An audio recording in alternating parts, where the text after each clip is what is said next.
Jumped into the future, the speed, the tech, the way daily life flows. It's next level. Meanwhile, back in the US, things can feel stuck. Outdated systems, aging infrastructure, and a pace of change that just doesn't match what's happening across the Pacific. Now, I'm not saying America's finished, not even close, but there's no denying China is moving with purpose. While the US debates, delays, and downsizes, China's building, upgrading, and thinking ahead. In this video, I'm breaking down 10 signs China is living in 2030 while America's still in 2005. This isn't about politics. It's about progress and who's really shaping the world of tomorrow. Let's get into it. Step into a high-speed train station in China and you'd think you're in a sci-fi movie. Sleek, modern, and unbelievably efficient, China has built the largest high-speed rail network in the world, over 25,000 miles of track, and they're still expanding. These trains cruise at speeds over 200 miles per hour, linking cities faster than flying in many cases. You can go from Beijing to Shanghai, a distance similar to New York to Atlanta, in about 4.5 hours, comfortably, quietly, and right on schedule. Now compare that to the US, where trains still crawl along tracks that haven't seen serious upgrades in decades. Amtrak's top routes often max out at around 80 miles per hour, and delays are just part of the deal. And when high-speed rail projects do get proposed, they're tied up in red tape, lawsuits, and budget overruns for years, if they even get built at all. China didn't just talk about modern transit, they built it. Meanwhile, America's rail system feels like a relic from another era. Now, it's one of the clearest signs that while China's racing into the future, the US is still stuck in yesterday's infrastructure. In many of China's major cities, artificial intelligence has become a core part of daily life. And traffic management is one of the clearest examples. Cities like Hangzhou have rolled out advanced AI-powered traffic control systems that use real-time data from cameras, sensors, and GPS to monitor congestion and adjust signals instantly. These systems don't just keep cars moving, they reduce emissions, cut travel times, and improve the overall quality of urban life. And the results are impressive. In some areas, commute times have dropped by over 15%, and emergency vehicles are getting through faster than ever before.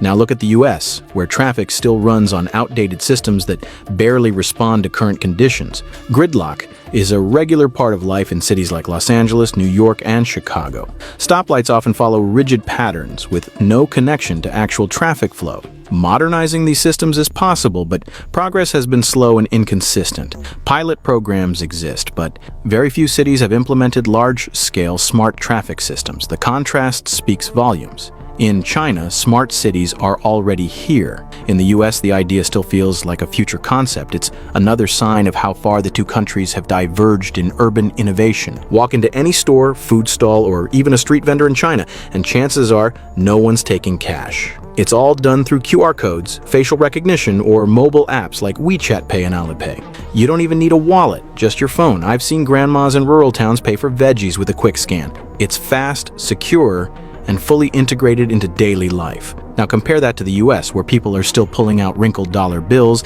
and digging for coins at the register. Seriously, how is it that in 2025, folks are still using physical money to buy coffee or groceries? Not only is it slow and outdated, it's unhygienic. Those dollar bills have passed through countless hands and carry more bacteria than a toilet seat. Yet we're clinging to them like it's 2005. Even with contactless cards and mobile wallets available, the adoption rate in America is slow. Some stores still don't even accept Apple Pay or Google Pay. Meanwhile, China skipped all the in-between steps and built a seamless digital system that works everywhere. It's a perfect example of how far ahead they really are. China has turned large-scale construction into an art form. We're talking about airports, entire city districts, and record-breaking bridges going up in a matter of months. I remember watching the news when they built a fully functional hospital in just 10 days during the COVID outbreak. That wasn't a one-time miracle. It's part of a pattern. Whether it's high-speed rail stretching across provinces or massive data centers rising from nothing, they move fast and efficiently. Meanwhile, in the US, even repaving a stretch of highway can take years. Take California's high-speed rail project as an example. It's been in the works for over a decade, has burned through billions of dollars, and it's still far from finished. Between environmental reviews, endless community hearings, lawsuits, and layers of red tape, everything drags on. It's not that the US lacks engineers or talent, it's the system that slows things to a crawl. In China, the government clears the path and gets it done. In America, we argue, delay, and compromise the original vision until nothing groundbreaking ever gets built. It's a clear contrast. China is sprinting into the future while the US is tangled in its own process. When I visited cities like Shanghai or Shenzhen, the first thing that hit me was how quiet the traffic was, and that's because nearly everything is electric. From sleek sedans to buses and even scooters, electric vehicles are everywhere in China. They've created a full ecosystem around EVs, with charging stations on almost every block, and homegrown companies like BYD and NIO pushing out millions of vehicles a year. Now compare that to the US, where the streets are still packed with giant pickup trucks and SUVs burning gas like it's still the early 2000s.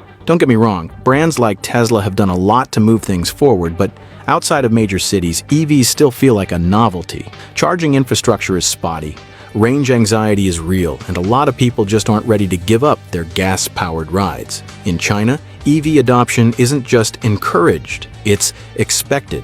There are government incentives, strong local production, and real public demand. In many parts of China, drone deliveries and autonomous robots are already a part of everyday life. Major cities regularly see drones dropping off food orders, medicine, and packages, while sidewalk robots navigate through neighborhoods and business parks with surprising ease. Companies like JD.com and Meituan have scaled these technologies across entire regions, creating a seamless, tech-driven delivery experience. What sets China apart is the full integration of smart logistics, automated warehouses, real-time tracking, and cashless payments all tied into one system. Even remote areas benefit from drone networks that reduce delivery times from days to just hours. It's a logistics network built for the digital era. In contrast, the United States still leans heavily on traditional methods. Delivery vans, human drivers, and inconsistent tracking remain the standard. While companies like Amazon have made strides, drone and robot delivery is still in the testing phase in most places.